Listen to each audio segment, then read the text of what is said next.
Now, once we've gone past the basics of reviewing what we can do in Map Center, we can dive in a little further. Now I'm going to go through the My Account section, which basically lets you manage your account, your users, your groups, and your fields. So from here, it's as simple as clicking on the My Account button.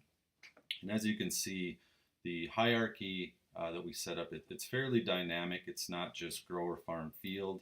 It is group and region. So there's a parent side and then there's a child side. To explain this a little more, you can go into the legends and see what these different pieces mean and how they are associated by color as well. So to start out here, it's as simple as going through this is just clicking on, say, the circle if you want to expand this. Now, some of these have multiple groups and they have users under each group. This is me right here. So I am a main admin user under the first group. You can add others as you need and you can change their permissions.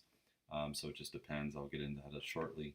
But just to look through this, it's as simple as clicking on these. You can add as many groups as you need to and as many users underneath those groups if you have a multi-user account. If you have a single account, you won't be able to add any other users besides your main one that is surrounded right here.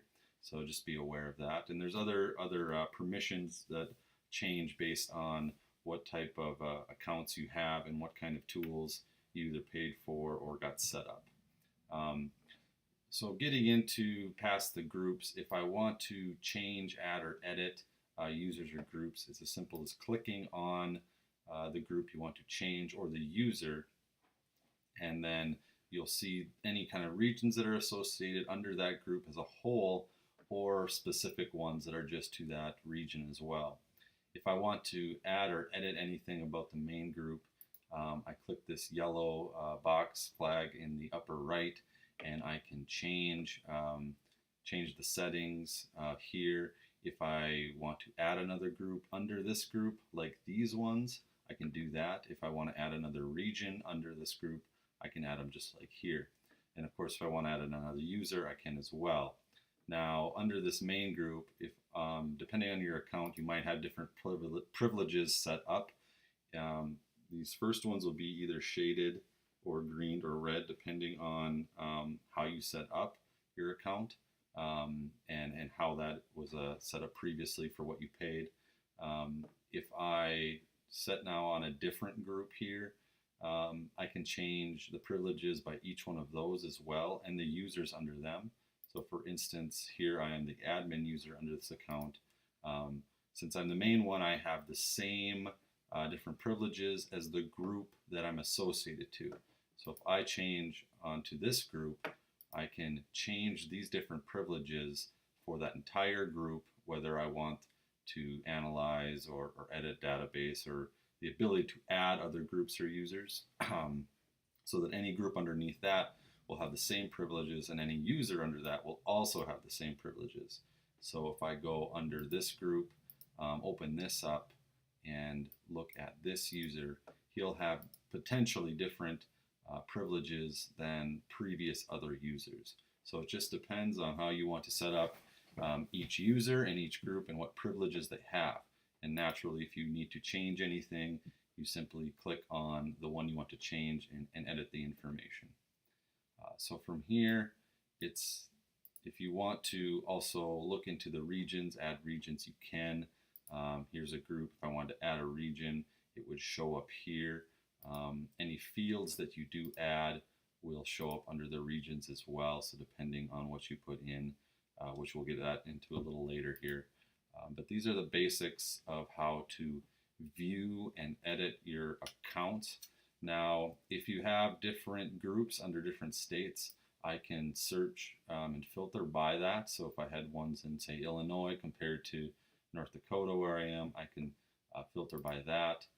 I can do different tree filters or a map filter depending on how I want to look at things.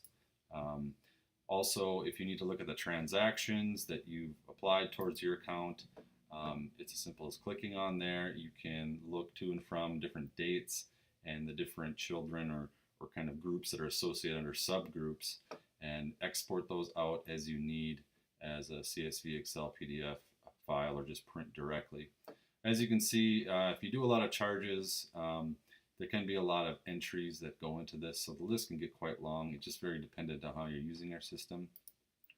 Now, if you're getting into our high resolution imagery, which does have a per acre charge, or any other data in the future that might have that, you could buy credits, buy a credit card to add in here and add the credits you would want. Our base imagery is unlimited and free, but the high resolution imagery will have a specific acre charge, and that's where you could see it in the transactions where each one would go. Of course, from here you can also log out and go into another account if you have that, or into one of our other systems on here as well. So these are the basics of the My Account tool. Once again, depending on how you have it set up and how you have your field set up into different regions, will showcase what you can and cannot see. But if I do want to search for a field that's under my account, I simply click on the group that I want. I select the region that I want to look at, and then I can select the field that I want to zoom to, and that will zoom to the field, and it will open up any of the fields that are associated to that specific group. So whether that's statewide or just in a certain county or area. And if I want to turn off the main account part here, it's just as simple as clicking out. So if you're ever in a certain box here and you need to get to another one, sometimes you just need to click out of the one that you're in to view the field or the map. And those are some of the basics of the My Account profile. There's always added features that we add in the future, but those are currently what we have at this time.